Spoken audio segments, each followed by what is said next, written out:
जय श्याम फ्रेंड्स, उम्मीद करता हूँ अच्छे से होंगे आप। तो देखिए, पावर इलेक्ट्रॉनिक्स सीरीज़ के फर्स्ट लेक्चर में आपका बहुत बहुत स्वागत है। पावर इलेक्ट्रॉनिक्स को पढ़ने के लिए कुछ चीज़ों की जरूरत पड़ती है, जिसमें सबसे पहले इंपॉर्टेंट बात आती है हमारी फूरियर सीरीज़। तो फूरियर सीरीज़ क्या होती है बताता हूँ आपको जल्दी से, बहुत सिंपल तरीके से मैं आपको बताऊंगा। Any periodic function can be expressed as linear combination of harmonically related sinusoidals, that is called Fourier series.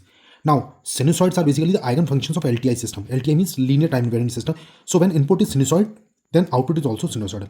ठीक है, तो हम ये sinusoidal को इसलिए यूज करते हैं। दूसरा कारण क्या है कि ऑर्थोगोनलिटी भी होती है इसमें। तो second point is orthogonality of sinusoids. तो if you refer to any vector which is express in terms of the linear combination of orthogonal vectors, for example जैसे v is equal to 3i plus 5j plus 8k, ये एक combination है। तो इसमें i j k जो आपके orthogonal vectors हैं, तो ये आपकी ऑर्थोगोनलिटी को शो करना है।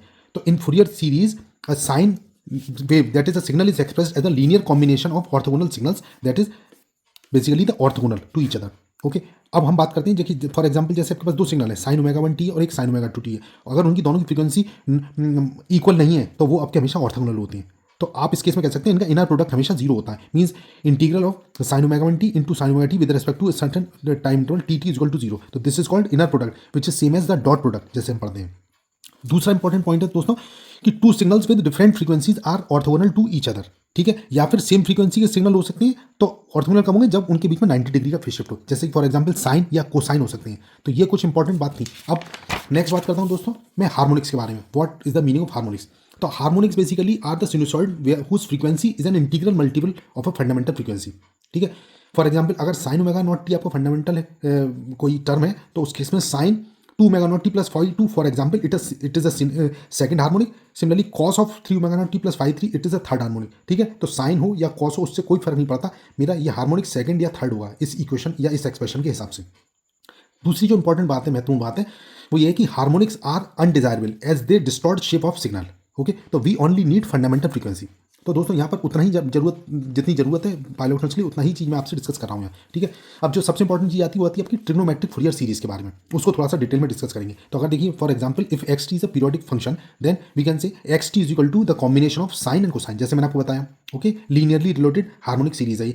तो a naught plus sigma n is equal to 1 to infinity a n cos n omega naught t plus sigma n is equal to 1 to infinity b n sign n omega naught t. तो this is called trigonometric Fourier series, where we can say a naught is the average or mean value of the signal, an is the coefficient of cosine and bn is the coefficient of sine। Simple चीज। Okay, अब यहाँ पर हम इसको क्या करेंगे, nth harmonic को अगर हमें रिप्रेजेंट करना है तो उसको कॉम्बिनेशन से आता है दोस्तों, जैसा आप देख सकते हैं an cos n omega naught t plus bn sin n omega naught t. तो ये nth हार्मोनिक है। अब इसको कंबाइन करने के तरीके हम लोगों ने अगली क्लासेस में पढ़े हुए हैं, जैसे कि फॉर एग्जांपल इसको under root a n square plus b n square से इसमें मल्टीप्लाई और डिवाइड कर देते हैं। तो दोस्तों इस तरीके से आ जाएगा। तो ये इसको आप एक ट्राइंगल की मदद से, पाइथागोरस थ्योरम की मदद से इसको सॉल्व कर सकते हैं। For example in this diagram you can say that if this angle is phi n and this perpendicular is a n and base is b n, then this hypotenuse is under root a n square plus b n square, right. तो इसके आधार पर हम देख सकते हैं, तो इसको आप सॉल्व करेंगे तो you are getting a n square plus b n square का square root sine of n omega naught t plus phi n, right. So this is called amplitude of nth harmonic and this whole representation is nothing but the nth harmonic calculation concept. Okay, अब next देख लेते हैं।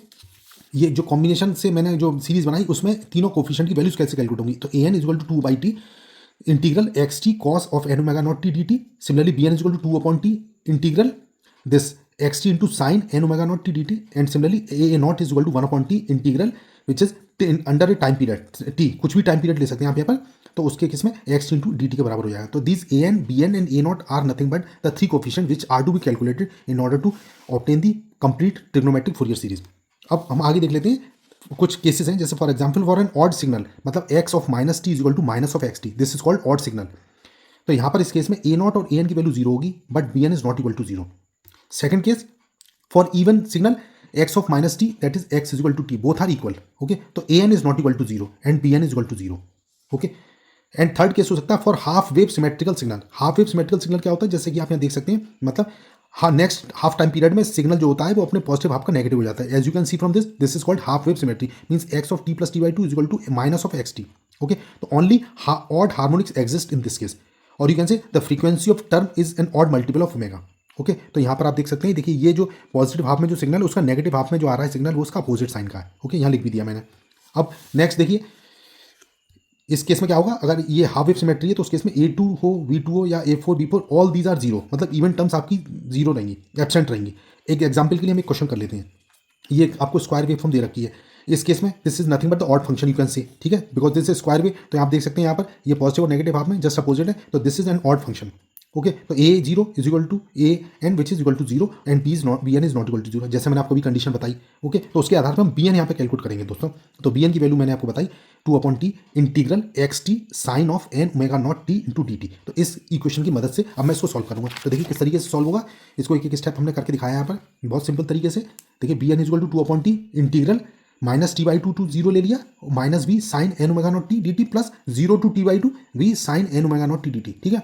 आप इसको complete cycle हो गया minus t by to से लेकर टी बाई टू तक। ओके, तो ये हो जाएगा 2/2 बी को बाहर ले लीजिए इंटीग्रल के, जब इसको आप सॉल्व करेंगे तो हो जाएगा plus of cos n omega naught t divided by n omega naught in the limit minus t by two zero plus ये this minus n cos n of omega naught t divided by n omega naught in the limits 0 to t/2। जब इसको आप solve करेंगे दोस्तों तो video ज़्यादा लंबा ना हो तो इसको पॉज करके आप देखिए, मैंने bn की वैल्यू को निकाला है 2-3 स्टेप में। तो bn की वैल्यू आ रही है ये यहाँ पर 2/v n into 2 pi bracket 2 minus 2 cos of n पाई, क्योंकि यहाँ पर ओमेगा नॉट की वैल्यू 2 पाई अपॉन टी है, T is the time period of the waveform. तो इस तरीके से मैं सॉल्व करूँगा तो ये आ जाएगा। यहाँ दो केसेस आएंगे, n इवन है और n ऑड हो सकता है। जब n इवन होगा मतलब कॉस की वैल्यू n पाई के लिए 1 हो जाएगी, तो उस केस में bn 0 आ जाएगा। अगर n ऑड होगा then in that case cos of n pi is equal to -1, तो in that case bn is equal to 4v upon n pi. Okay, तो इस केस में मैं कह सकता हूँ if therefore only odd harmonics are present. Okay, so x of t is equal to sigma summation n is equal to 1/3/5, क्योंकि odd values के लिए हमारा एग्जिस्ट करेगा, इन्फिनिटी तक जाएगा, तो 4v upon n pi sine of n omega naught t. तो इस तरीके से आप इस चीज़ को यहाँ पर सॉल्व कर सकते हैं। अब एक क्वेश्चन देख लेते हैं दोस्तों, जैसे ये for example f t is equal to ये 2t या फिर 4, ठीक है, 0 से 2 के बीच में 2t है और 4 जो है वो 2 से 6 के बीच में। तो इसमें हमें b1 इसका बताना है, कंटिन्यूस फूरियर सीरीज का b1 कैलकुलेट करना है।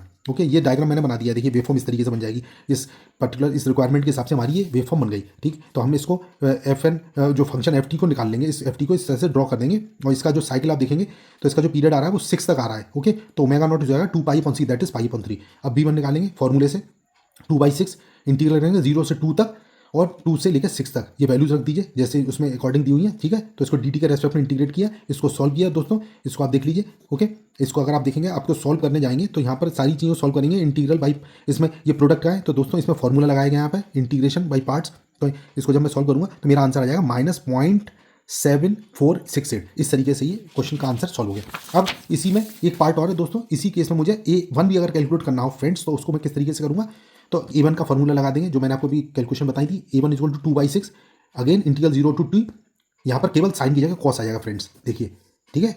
तो यहाँ पर साइन की जगह कॉस आया, जब आप इसको सॉल्व करेंगे इंटीग्रेट करेंगे लिमिट्स रखेंगे दोस्तों, तो आपका जो A1 की वैल्यू आ जाएगी -0.9119, ठीक है। तो दोस्तों इस तरीके से क्वेश्चन आपका सॉल्व हो जाएगा। तो दोस्तों आज का वीडियो यहीं तक, वीडियो लंबा ना हो इसलिए मैं इसको यहीं पॉज करता हूँ और नेक्स्ट मैं आपको बताऊंगा सबसे इंपॉर्टेंट टॉपिक है Fourier series of commonly used waveforms. Okay, तो ये जो पावर इलेक्ट्रॉनिक्स में जो यूज होती हैं उनकी वेवफॉर्म्स के हम आप नेक्स्ट टाइम पे बात करेंगे। तब तक के लिए आप लोगों का धन्यवाद वीडियो देखने के लिए, आपका दिन शुभ हो और जय श्री राम।